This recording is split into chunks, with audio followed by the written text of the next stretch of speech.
1 minute. And by the way, your goalie played not bad. Howie, say hi. Howie, say hi to him. How you doing, Don? I have seen hockey goalies have slightly worse games than him. It's unbelievable, and you were all unbelievable. And that team is pretty good you played. I don't know if it's going to begin anytime soon, right? And, you know, I tell you what, I just told my people 2 minutes ago, I didn't know they'd be calling. I said, we're giving the State of the Union speech on Tuesday night. I could send a military plane or something, but if you would like to, it's the coolest night, it's the biggest. We're in. Yeah. Can you pick us up in Miami on Tuesday morning? Yeah, Tuesday morning. Close the northern border. After Team USA won, the President of the United States would go on to diss the women's hockey team. We'll get cash and we'll get the military to get you guys over. Okay, let's go. Boys are going to the State of the Union. The nice thing about being president is I can tell you, you don't have to worry about the weather or landing. So we don't care if it's snowing, if it's the worst blizzard, you'll be sailing through that stuff just like you did on the ice. Thank you, Mr. President. Now, we'll do it at the White House anytime. What would really be cool, and we'll do the White House the next day, we'll just have some fun. We have medals for you guys. And we have to, I must tell you, we're going to have to bring the women's team. You do know that. Absolutely. I do believe I probably would be impeached, okay? It would only get worse with the Hughes brothers laughing along. Today, the cleanup session is in full swing. Quinn, Jack mentioned the celebration you had with the women's hockey team. They've said they're not going to be able to go to the State of the Union tonight. Will you guys be going? I don't know how much I'm allowed to say, but yes, and yeah, we're excited to go. I mean, it's something you don't get to do. I don't know what today is every Tuesday, but yeah, but it's gonna be special for us. But I'm glad you mentioned the women's team again. We're extremely happy for them. Obviously, a lot going on social media right now surrounding our team and their team. This is a giant FU to Quinn Hughes, who, get this, might like getting his salad tossed. Now, their mother came to their defense. I think at the end of the day, it's just about the country. And the moment that these players, both the men and women, can bring so much unity to a group and to a country. People that cheered on that don't watch hockey. People that have politics on one side or on the other side. And that's all both the men's team and the women's team care about. If you could see what we see from the inside. Stop here. We did, though. Like, we saw Kash Patel, all 5'0" of him, a man in a position of power to actually do something about a global pedophile ring.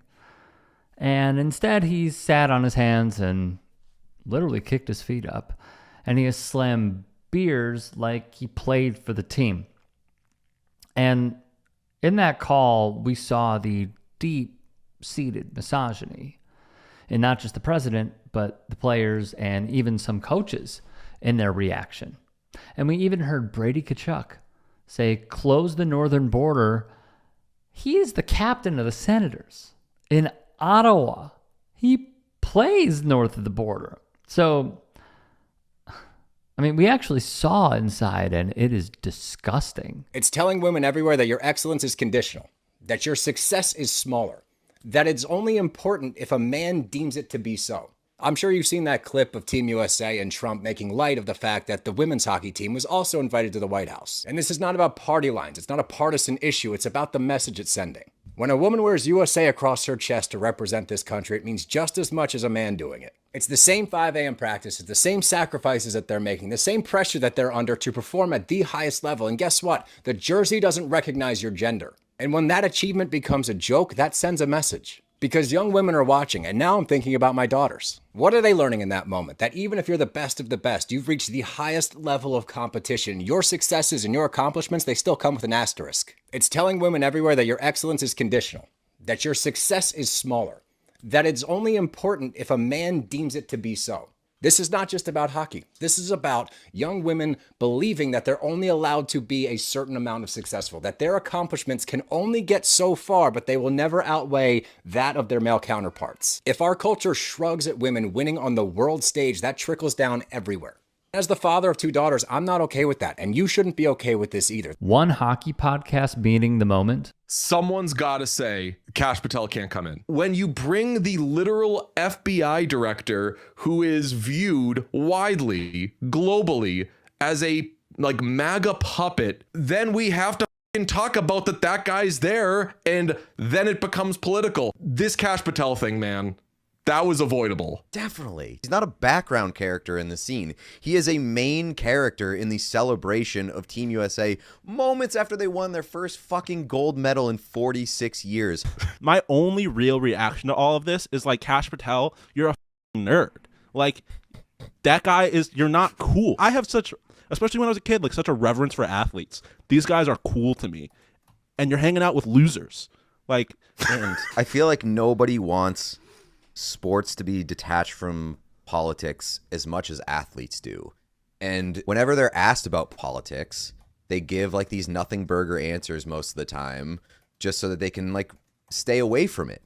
And then the second that they have the biggest accomplishment of their athletic lives, they invite a guy in who inherently makes the conversation turn political and puts them in a place where they don't want to be. The show, What Chaos? Jones once said it. Democrats are evil, Republicans are evil, but only one party is actively making it harder for you to vote. Like, I don't, ultimately, at the end of the day, don't give too much about who's good and who's bad. I care about how it affects, not just, I hardly care how it affects me. I care how it affects the masses, how it affects people that are disadvantaged, because I have a heart. Sue me. I'm a woke lib, and I don't find your dumb jokes funny. And I, more importantly, don't give a solitary what you think. You're a goddamn bootlicker who, like, I don't give a There's people in the chat calling me woke, calling me stupid, calling me I don't give a solitary.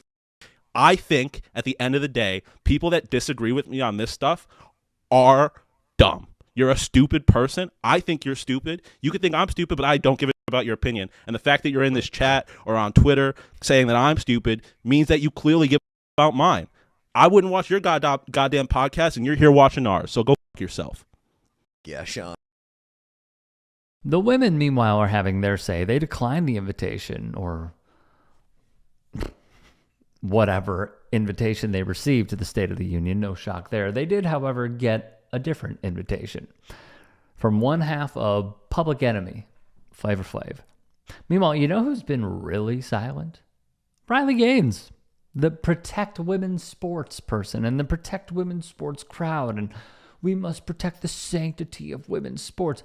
You guys are silent in all of this. When a woman is disrespected for being an athlete, for playing sports, I thought you guys stood up for her, but no, it was just about going after trans people and the LGBTQ plus community. And my God, it was sincerely a grift. Some have even dunked on the viewership numbers between the WNBA and National Hockey League, to each their own, of course. Now, the Hugheses would try their best to right a wrong here. Speaking to the Daily Mail, Jack would say, people are so negative out there, and they're just trying to find a reason to put people down and make something out of almost nothing. Our relationship with them over the course of being in the Athletes Village, I think we're so tight with their group. After we won the gold medal, we were in the cafeteria at 3 a.m. in the morning with them, and we go from there, pack our bags, we're on the bus. People are so negative about things. I think everyone in that locker room knows how much we support them, how proud we are of them. I'd like to give a big congratulations for sharing a cafeteria with a woman. It's a big step. People are so negative online. My brother in Christ, have some introspection. Try to understand where people are coming from instead of digging your heels in there, because, my God, you are muddying them even more than they have to be. They are getting roasted in their comments section for the videos that came out, rightfully. If you can and are willing, please become a paid member here at TYT Sports.